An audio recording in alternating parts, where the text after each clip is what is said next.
الحمد لله نحمده ونستعينه ونستغفره ونؤمن به ونتوكل عليه ونعوذ بالله من شرور أنفسنا ومن سيئات أعمالنا من يهده الله فلا مضل له ومن يضلله فلا هادي له ونشهد أن لا إله إلا الله وحده لا شريك له ونشهد أن محمدًا عبده ورسوله أما بعد فأعوذ بالله من الشيطان الرجيم بسم الله الرحمن الرحيم خذ من أموالهم صدقة تطهرهم وتزكيهم۔ محترم بزرگوں اور عزیز ساتھیوں، یہ اللہ کا فضل ہے کہ ہم ایک مبارک مہینہ گزار رہے ہیں۔ اس مبارک مہینے میں ہم روزے کا بھی اہتمام کرتے ہیں، نماز کا بھی اہتمام کرتے ہیں، اور ہماری روایات کے مطابق زکوٰۃ کی ادائیگی کا بھی اہتمام کرتے ہیں۔ گرچہ زکوٰۃ کے بارے میں اصول یہ ہے کہ جب نصاب پورا ہو اور سال گزر جائے اس وقت زکوٰۃ لازم آتی ہے، لیکن یہ ماہ مبارک ہے، اس کی برکت حاصل کرنے کے لیے اس مہینے میں خاص اہتمام کے ساتھ اس کام کو بھی انجام دینے کی کوشش کی جاتی، اور یہ غلط نہیں ہے۔ تیسرے خلیفہ حضرت عثمان رضی اللہ عنہ اس کا اہتمام فرماتے تھے، اور ہم جانتے ہیں کہ صحابہ میں وہ مالداروں میں شمار ہوتے تھے۔ تو یہ گویا ایک خلیفہ راشد کی سنت بھی ہے جس کی اتباع میں امت مسلمہ کے لوگ اس کا بھی اہتمام کرتے ہیں۔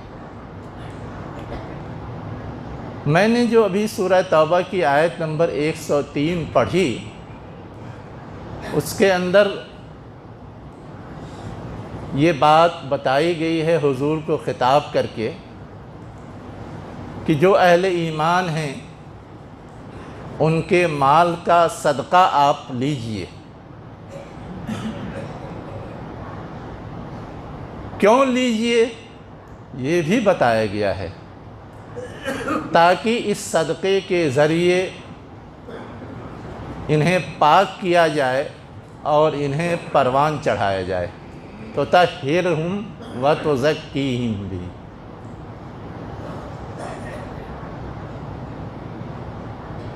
صدقے کا اطلاق ایسے تو کوئی بھی چیز امداد کے طور پہ کسی کو دی جائے اس پر ہوتا ہے، لیکن قرآن نے بالخصوص زکوٰۃ پر بھی اس کو منطبق کیا ہے۔ جہاں زکوٰۃ کی مدات بتائی گئی ہیں وہاں کہا گیا انما الصدقات للفقراء والمساکین۔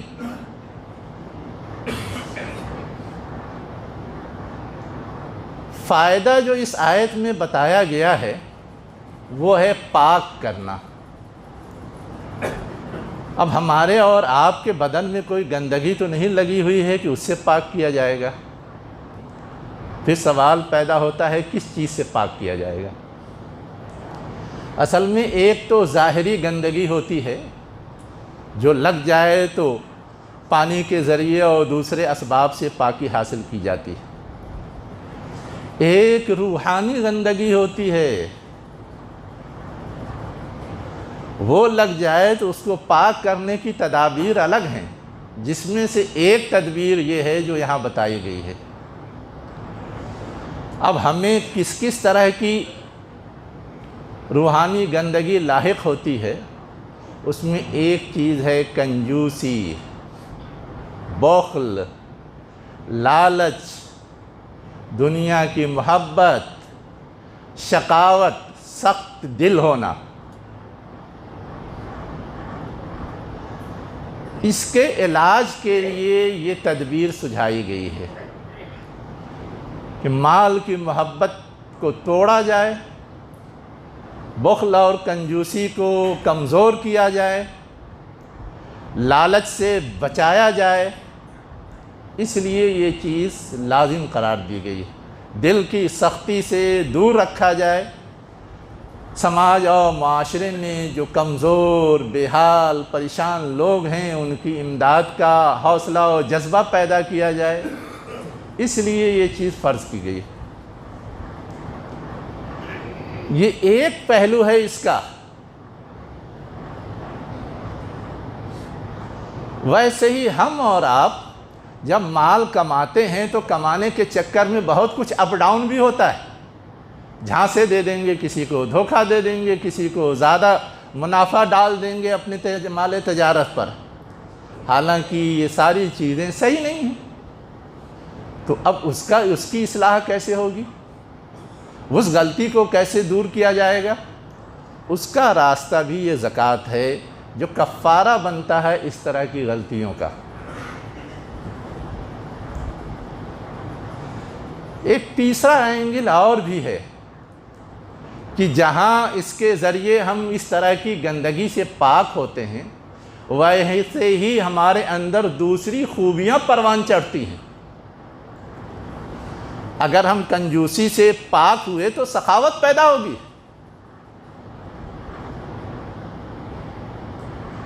اگر ہم لالچ سے پاک ہوئے تو ہم دنیا کی محبت کے بجائے اللہ کی محبت کی طرف راغب ہوں گے،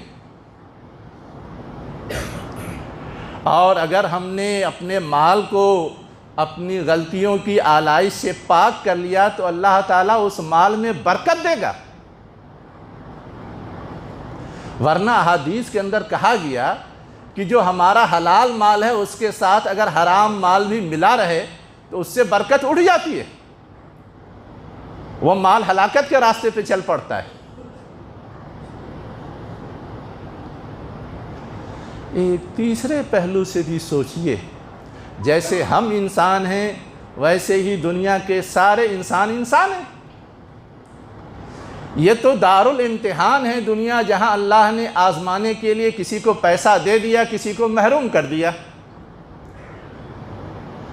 اب اس آزمائش میں ہم کامیاب ہو جائیں، اس کا تقاضا یہ ہے کہ جس کو ملا ہے وہ نہ ملنے والوں کا خیال رکھے، ان کی ضرورتوں کو پورا کرنے کی کوشش کرے، اور جس کو نہیں ملا ہے وہ صبر اور توکل علی اللہ کے ساتھ اپنے آپ کو راہ مستقیم پر ثابت قدم رکھے، ورنہ یہ غربت اور فقر ایسی چیز ہوتی ہے جو کفر تک لے جاتی ہے۔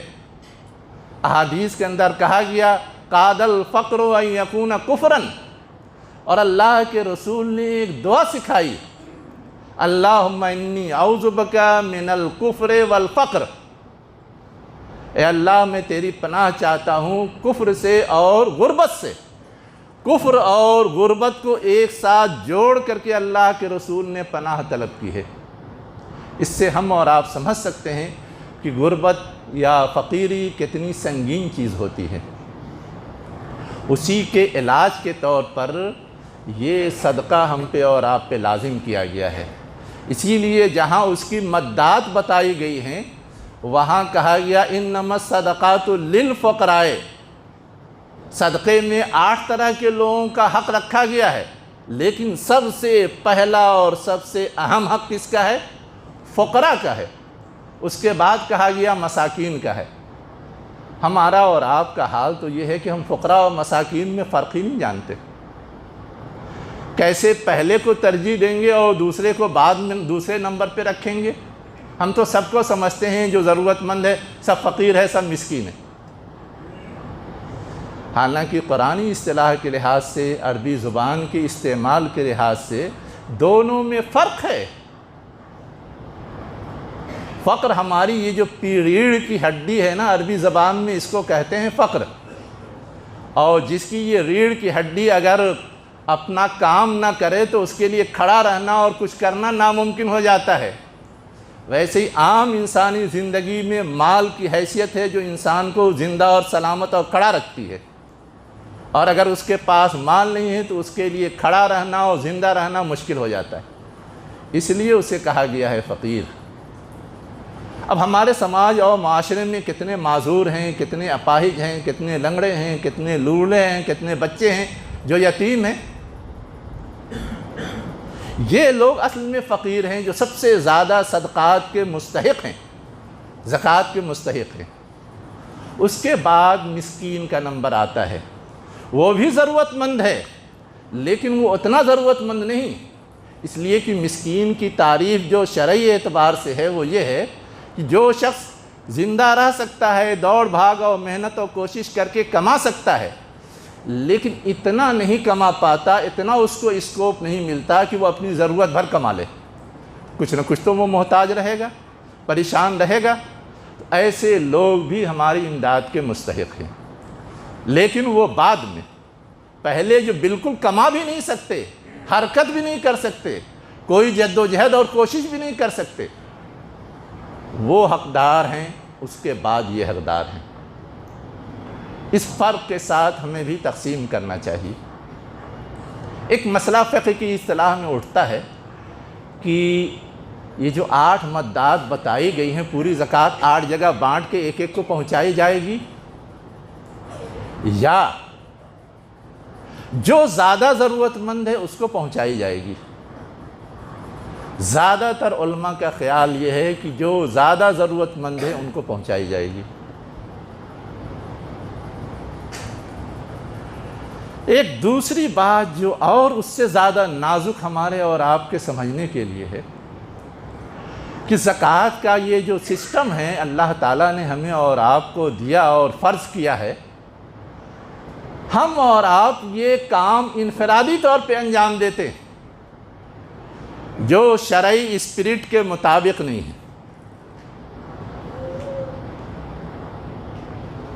ادا تو ہو جائے گی لیکن وہ ماڈل نہیں ہے، نمونہ نہیں ہے، مطلوب نہیں ہے۔ جس طرح ہم اور آپ فرض نماز پڑھتے ہیں، اس کے لیے یہاں مسجد میں اکٹھا ہو کے جماعت سے پڑھنا ضروری ہے نا۔ کسی وجہ سے اگر ہم نے تنہا پڑھ لی تو یہ نہیں کہا جاتا نماز نہیں ہوگی، لیکن اجتماعی طور پر جماعت کے ساتھ ادا کرنا وہ مطلوب ہے۔ ویسے ہی زکوٰۃ کے سلسلے میں ہے، نبی کریم صلی اللہ علیہ وسلم کو جو یہ حکم دیا گیا کہ ان کے مال میں سے صدقہ لو، تو آپ کو اپنی ضرورت تھی کیا؟ اللہ کو ضرورت تھی۔ اصلاً سب کا اکٹھا کر کے اجتماعی طور پہ تقسیم کرنے کے نظام کو قائم کرنے کے لیے آپ کو یہ حکم دیا گیا، اور نبی کریم صلی اللہ علیہ وسلم نے بیت المال قائم کر کے وہ نظام قائم کیا تھا۔ سب کی زکوٰۃ اکٹھا کی جاتی اور ضرورت مندوں تک پہنچائی جاتی تھی۔ اس صورت میں کسی طرح کی بے اعتدالی نہیں ہوتی تھی، ہر ایک کی طرف سے زکوٰۃ آ بھی جاتا تھا، یہ نہیں کہ کوئی ڈنڈی مار کے چپ چاپ گھر بیٹھا رہ گیا، اور ہر ایک ضرورت مند تک پہنچ بھی جاتا تھا جتنی اس کی ضرورت ہے۔ یہ نہیں کہ اب بعض مانگنے والے ہیں ان کو تو خوب پہنچ گیا اور جو نہیں مانگنے والے ہیں ان کو کچھ بھی نہیں پہنچا۔ زکوٰۃ جہاں نکلی ہے وہاں کے لوگ تو پریشان حال ہیں، اور باہر کے لوگ آ جا کر لے جا رہے ہیں۔ حدیث کے اندر یہ بھی وضاحت ہے، تُؤْخَذُ مِنْ أَغْنِيَائِكُمْ وَتُرَدُّ إِلَىٰ فُقَرَائِكُمْ، کہ زکوٰۃ جو ہے وہ تمہارے مالداروں سے لی جائے گی اور تمہارے غریبوں کو تقسیم کی جائے گی، تمہارے ہی غریبوں کو جن سے لی جا رہی ہے۔ جس آبادی سے لی جائے پہلے اس آبادی کے غربا کا حق ہے، وہاں وہ تقسیم ہوگی۔ کیا ہم اور آپ ایسا کوئی اجتماعی نظام رکھتے ہیں؟ یقیناً اسلامی حکومت یہ کام کرتی تھی، آج اسلامی حکومت نہیں ہے۔ جس طرح اسلامی حکومت یہ کام کرتی تھی ویسے ہی نماز کے قیام اور جماعت کے قیام کے لیے بھی وہی امام متعین کرتی تھی، جو گورنر ہوتا تھا وہی امامت کرتا تھا، جو خلیفہ ہوتا تھا وہی کرتا تھا، جو شہر کا ذمہ دار ہوتا تھا وہی امامت کرتا تھا۔ لیکن جب اسلامی حکومت ختم ہو گئی تو ہم نے مسجدوں میں آنا چھوڑ دیا، اس اجتماعی نظام کو بھلا دیا؟ نہیں بھلایا نا۔ ویسے ہی آج جس طرح ہم نماز کے لیے عبوری طور پر اپنا ایک سسٹم بنائے ہوئے ہیں اور مسجد کا انتظام، مسجد میں جماعت کا انتظام، امام کا تقرر اور سارے کام انجام دیتے ہیں اجتماعی طور پر، جمعہ اور عیدین ہر چیز، ویسے ہی زکوٰۃ کے سلسلے میں بھی ایسے ہی محلے اور شہر کی سطح پر یہ کوشش ہونی چاہیے کہ اجتماعی طور پہ جمع ہو، اجتماعی طور پہ تقسیم کیا جائے تاکہ ہر حقدار تک پہنچے۔ وہیں کہ وہیں ہر آدمی جان رہا ہوتا ہے کون کتنے پانی میں ہے، کون مستحق ہے، کون مستحق نہیں ہے۔ باہر کا اجنبی آ کے کوئی مانگتا ہے، لے کے جاتا ہے، ہم تھوڑا جانتے ہیں کہ وہ کتنا مستحق ہے اور نہیں مستحق ہے۔ بہت زیادہ ہم تحقیق بھی نہیں کر سکتے، کبھی کبھی دھوکہ دے کر کے بھی لوگ لے کے چلے جاتے۔ لیکن اگر یہ سسٹم ہو تو اس میں بھی ایک بات اور یاد رکھیے، زکوٰۃ یقیناً سارے مسلمانوں کا حق ہے، لیکن اگر آپ کا رشتہ دار مستحق ہے اس کو دینا افضل ہے، 2 گنا ثواب بتایا گیا۔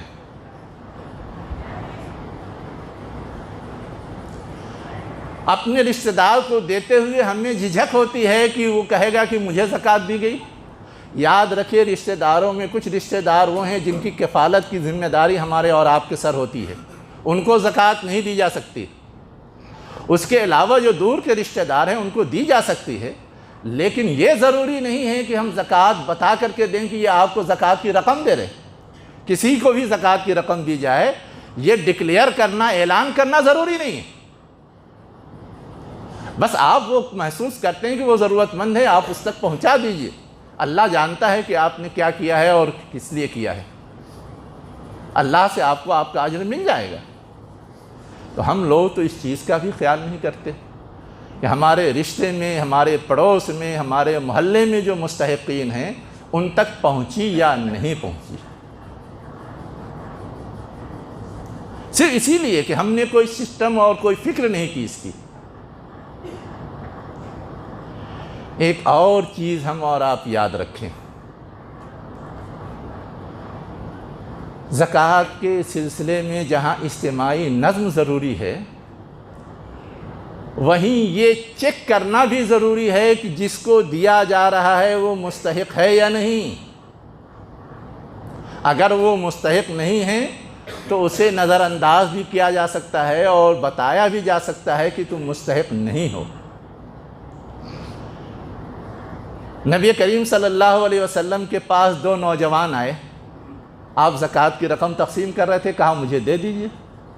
اللہ کے رسول صلی اللہ علیہ وسلم نے اوپر سے نیچے تک ان کو دیکھا اور اس کے بعد کہا کہ دیکھو تم مانگ رہے ہو، میں تمہیں دے تو سکتا ہوں، لیکن یاد رکھو کہ زکوٰۃ میں قوی اور غنی کا کوئی حق نہیں ہے۔ غنی کا مطلب جس کے پاس خود پیسہ ہے وہ مزید مالدار بننے کے لیے مانگے، یہ درست نہیں۔ اور قوی کا مطلب یہ کہ جس کے پاس طاقت ہے وہ خود محنت مزدوری کر کے اپنی ضرورت پوری کر سکتا ہے، اس کا بھی حق نہیں۔ اور میں ایک قدم آگے بتا دوں آپ کو، غنی کا مطلب مالدار یہ تو سادہ سا لفظ ہے، مبہم سی بات ہے۔ ابو داؤد کی روایت میں ہے کہ جس کے پاس 50 درہم ہو وہ غنی ہے۔ اب 50 درہم آج کی مالیت میں کتنا بنتا ہے آپ پتہ لگا لیجئے، اس لیے کہ دینی سارے حسابات تو درہم اور دینار میں ہوتے ہیں۔ ہمیں تھوڑا سا جاننا چاہیے کہ درہم کی مقدار کیا ہوتی ہے اور دینار کی مقدار کیا ہوتی ہے۔ بہت سارے مسائل میں اس کی ضرورت پڑتی ہے، چاہے مہر رکھنی ہو، چاہے زکوٰۃ نکالنی ہو یا اور بہت کچھ کرنا ہو۔ صرف 50 دینار اگر کسی کے پاس ہے تو وہ غنی کاؤنٹ ہوگا، وہ گویا ابھی اس کے پاس اپنی ضرورت پورا کرنے کے لیے، باقی مستقبل میں تو اللہ جانے۔ جب وہ ضرورت مند بن جائے گا تو مستحق ہوگا، جب نہیں بنے گا تو نہیں ہوگا۔ ایک چوتھی بات بھی میں اس موقع سے بتا دینا ضروری سمجھتا ہوں کہ ہم اور آپ زکوٰۃ کے سلسلے میں بہت سارے سوالات کرتے رہتے ہیں۔ مثلاً کوئی سوال لے کے آتا ہے کہ میں نے کسی کو قرض دیا ہے وہ واپس نہیں آیا، زکوٰۃ ہے یا نہیں؟ میں خود مقروض ہوں، مجھ پہ زکوٰۃ ہے یا نہیں؟ آپ نے کسی کو قرض دیا ہے، لیکن آپ کے پاس تو گویا نصاب سے زیادہ مال ہے، ضرورت سے زیادہ ہے، تبھی تو کسی کو قرض دیا ہے۔ آپ پر تو اس پہ زکوٰۃ لازم ہوگی، بس یہ کہ آپ کے پاس فوری ادائیگی کے لیے ہو سکتا ہے پیسہ نہ ہو، تو شریعت یہ چھوٹ دیتی ہے کہ جب وہ قرض کی رقم آ جائے اس وقت آپ نکال دیجئے۔ آپ اگر خود مقروض ہیں تو شریعت یہ لازم ٹھہراتی ہے کہ پہلے آپ اپنا قرض ادا کیجئے، اس کے بعد بچے اور نصاب پورا ہو تو آپ پہ زکوٰۃ فرض ہوگی، ورنہ نہیں ہوگی۔ چاہے آپ نے اپنی ضرورت کے لیے قرض لیا ہو، چاہے آپ نے اپنا بزنس بڑھانے کے لیے قرض لیا ہو، ہر صورت میں آپ کو قرض پہلے ادا کرنا ہے، بعد میں اگر نصاب پورا ہوتا ہے تو آپ کو زکوٰۃ دینی ہے۔ یہ سب یاد رکھیے۔ ویسے ہی بعض لوگ سوال لے کے آتے ہیں کہ ہماری رقم بزنس کرتے ہیں ادھار لگی ہوئی ہے، آ نہیں رہا ہے پیسہ، اس کو کیا کریں؟ ٹھیک ہے نہیں آ رہا ہے، لیکن حساب کتاب آپ کیجئے، جب وہ پیسہ آ جائے گا تب زکوٰۃ دیجئے، چھٹی نہیں ہے۔ اسی طرح بعض لوگ کہتے ہیں کہ ہماری رقم سیلری کی کٹتی ہے پراویڈنٹ فنڈ میں، پی ایف میں، اس پہ زکوٰۃ ہے یا نہیں؟ یاد رکھیے جو مال آپ کے قبضے اور کنٹرول میں ہے اس کا حساب لگتا ہے، جو قبضے اور کنٹرول میں نہیں ہے، آئندہ آنے کی توقع ہے، تو جب وہ آ جائے گی آپ پر اس پہ زکوٰۃ لازم ہو جائے گی۔ جب تک آپ کے پاس نہیں آتی آپ پر اس پر زکوٰۃ لازم نہیں ہے۔ لیکن یہ نہیں ہے کہ آپ کو زکوٰۃ سے چھٹی مل گئی، یہ یاد رکھنے کی چیز ہے۔ ایک اور بات میں آپ کے گوشے گزار کرنا ضروری سمجھتا ہوں، زکوٰۃ کے سلسلے میں ہم چونکہ ایک ایسے ملک میں رہتے ہیں جہاں کی اغیار بھی ہیں، یقیناً پہلا حق مسلمانوں کا ہے، لیکن مسلمانوں کے علاوہ جو دوسرے ضرورت مند لوگ ہیں ان کا حق ہے یا نہیں، یہ ایک سوال اٹھتا ہے۔ ان کو دیا جا سکتا ہے یا نہیں دیا جا سکتا؟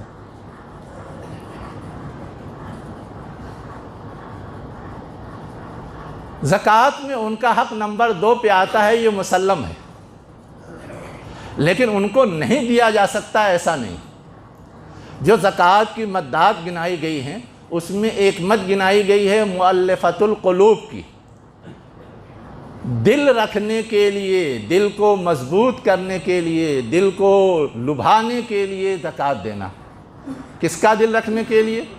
ہماری ساری تاریخ یہ بتاتی ہے کہ غیر مسلموں کا دل رکھنے کے لیے اگر ہم دیں اور وہ اسلام کی طرف ان کا رجحان بڑھ جائے، یا اسلام کے کٹر دشمن ہیں ہم پیسہ دے کر کے ان کی دشمنی کو دبا دیں۔ خلفائے راشدین کے زمانے میں ایسا ہوا ہے۔ تو ان کی دشمنی کو کمزور کرنے کے لیے بھی اور ان کو اسلام کی طرف رغبت دلانے کے لیے دینے کی مد قرآن میں موجود ہے۔ اسی طرح بعض ہماری تاریخی روایات ہیں، مثلا حضرت عمر رضی اللہ عنہ کے سلسلے میں آتا ہے کہ آپ ایک موقع سے اپنے دور خلافت میں گھوم رہے تھے، دیکھا ایک بوڑھا بھیک مانگ رہا ہے، پوچھا کون ہو؟ اس نے اپنا تعارف کرایا، وہ ایک یہودی تھا۔ کہا سب تو جزیہ دیتے دیتے ختم ہو گیا، اب کھانے پینے کو نہیں، اس لیے بھیک مانگ رہا ہوں۔ حضرت عمر رضی اللہ عنہ نے کہا اپنے بیت المال کے ذمہ دار کو کہ اس کے لیے بھی روزینہ، یعنی اس کی ضرورت کے لیے جو کچھ بھی ہے وہ بیت المال سے جاری کر دو۔ ہمارے علماء اس واقعے سے استدلال کرتے ہیں اسلامی حکومت میں جو رہنے والے ذمہ ہیں جو جزیہ دیتے ہیں ان کو بھی یہ دیا جا سکتا ہے۔ عمر بن عبدالعزیز رحمۃ اللہ علیہ کا نام آپ نے سنا ہوگا، وہ خلیفہ وقت رہے ہیں اپنے وقت میں، 5واں خلیفہ کاؤنٹ بھی کیا جاتا ہے ان کو۔ ان کے زمانے میں زکوٰۃ کا نظام اتنا مستحکم تھا کہ کوئی زکوٰۃ لینے والا نہیں ملتا تھا۔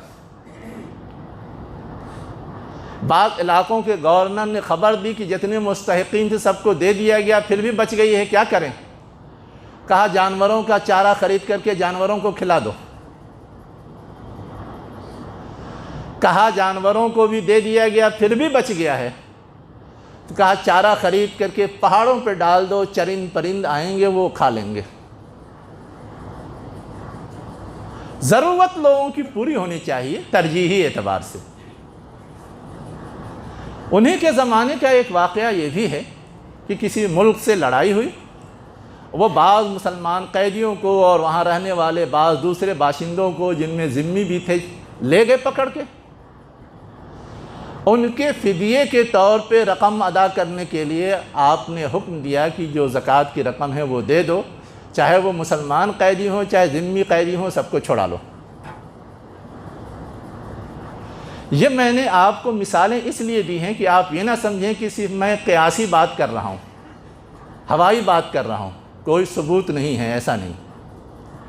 ہم یہاں رہتے ہیں، ایسی صورتحال ہو سکتی ہے کہ بہت ایمرجنسی حالات میں ان لوگوں کو دینے کی ضرورت پیش آئے، ہم دیں۔ ان کی بیماری کا کوئی مسئلہ ہے، ان کی بھوک مری کی نوبت آ گئی ہے، تو انسانی زندگی کو بچانے کے لیے دیا جا سکتا ہے، جیسے فقراء کے لیے ہے۔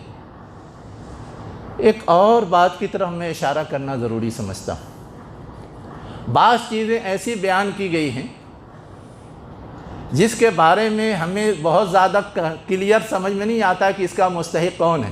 مثلا کہا گیا قرض داروں کو دی جا سکتی ہے۔ اب قرض کیسا لیا ہے اس نے؟ اپنی بنیادی ضرورت جو کھانا، پانی، کپڑا، بیماری کا علاج، مکان، اس کے لیے لیا ہے یا اپنا بزنس پروموٹ کرنے کے لیے لیا ہے؟ بنیادی ضرورت کے لیے لیا ہے تو یقیناً ایسے قرض دار کو وہ رقم دی جائے گی، لیکن بزنس پروموٹ کرنے کے لیے لیا ہے تو وہ اس کا حقدار نہیں۔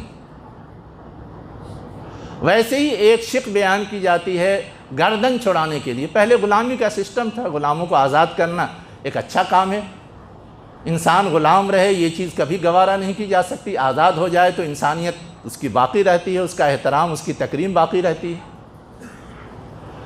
لیکن آج کل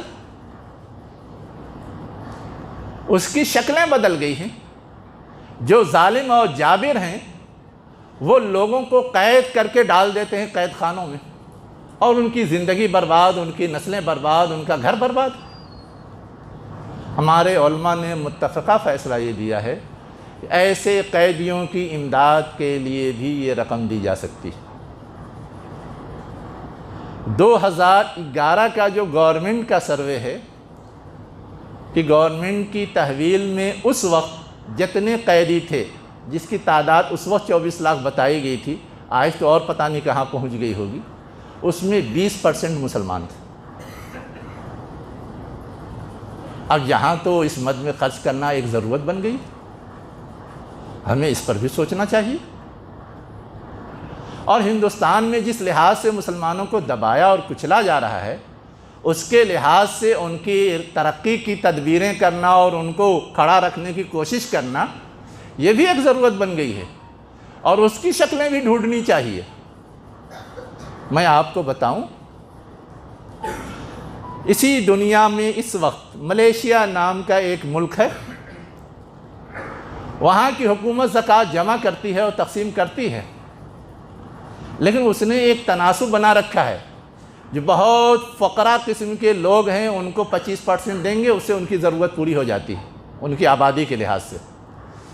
باقی جو مسکین یا اور دوسری کیٹیگری میں آتے ہیں، وہ چونکہ اب محنت کر کے بھی کچھ کر سکتے ہیں تو ان کو قرض کی شکل میں دیا جاتا ہے، 75% جو زکوٰۃ ہوتی ہے، اور ان کو مختلف کاروبار کے لیے، مختلف اور دوسرے کاموں کے لیے پرووائڈ کیا جاتا ہے، اور جب وہ لائق ہو جائیں تو لوٹا دیں تاکہ پھر دوسرے تیسرے کے کام آتا رہے۔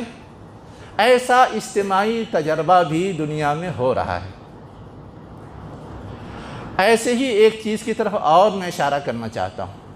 ہندوستان کی بہت ساری مسلم آبادیاں انتہائی غربت میں ہیں۔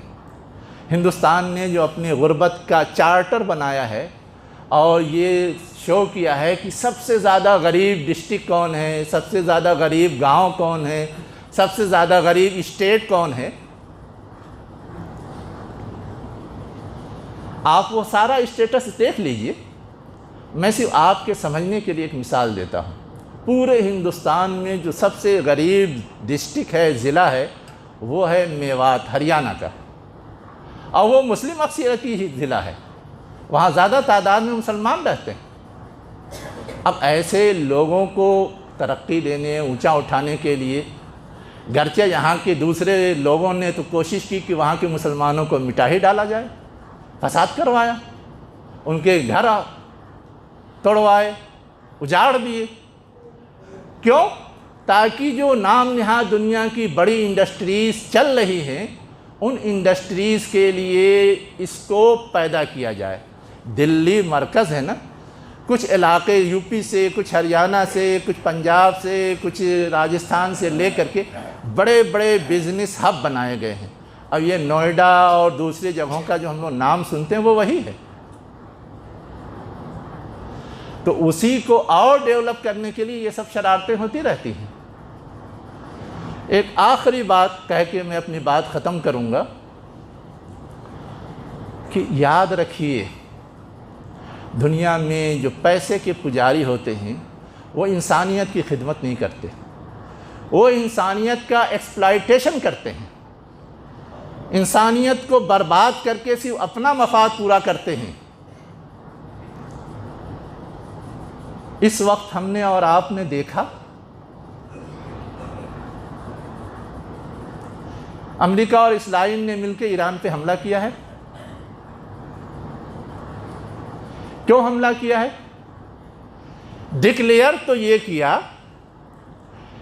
کہ ہمیں خطرہ ہے، اپنے تحفظ کے لیے ہم حملہ کر رہے ہیں۔ یہ ایٹمی قوت بن رہا ہے، یہ ہمارے لیے طرح طرح کے خطرات پیدا کر دے گا، اس سے پہلے کہ وہ خطرات پیدا کرے اس سے بچنے کے لیے ہم ایسا کر رہے ہیں۔ لیکن اصل کھیل یہ نہیں، اصل کھیل کچھ اور ہے۔ اس لیے کہ مذاکرات کی میز پہ تو ایران بیٹھا ہوا تھا اور وہ ایگریمنٹ اور معاہدے کے لیے تیار بھی تھا پہلے۔ اصلاً تو یہ سب جتنے دنیا کو کنٹرول کرنے والے پاورز ہیں نا،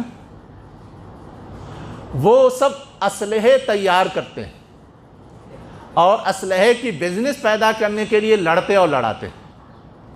سب سے زیادہ کمائی اسلحے کی بزنس میں ہوتی ہے۔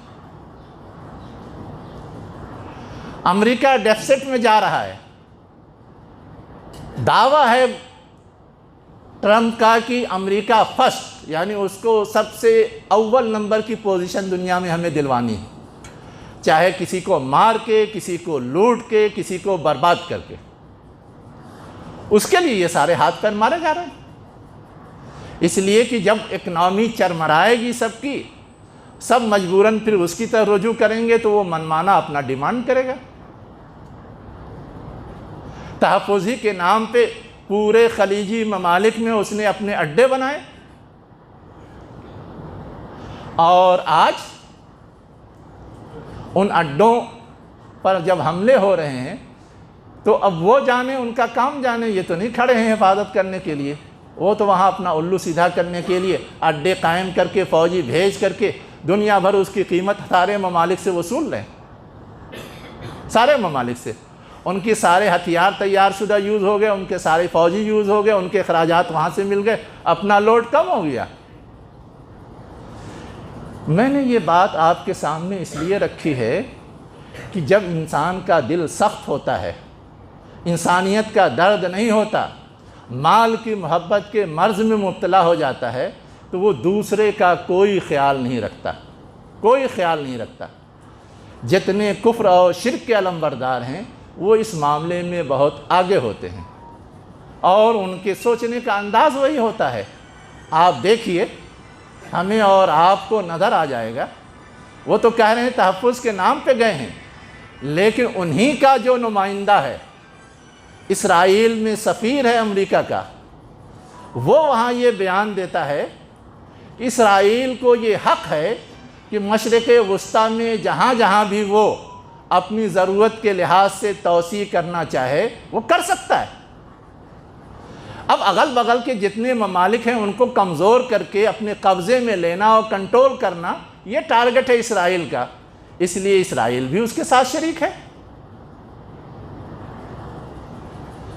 اور بدقسمتی یہ ہے کہ ہمارا اور آپ کا جو ملک ہے وہ بھی ان حقائق کو کتنا سمجھ رہا ہے، ہمارے اور آپ کی سمجھ میں نہیں آ رہا ہے کہ یہ کھلی جارحیت کو، کھلے ظلم کو دیکھ کر کے بھی چپی سادھے ہوئے ہیں۔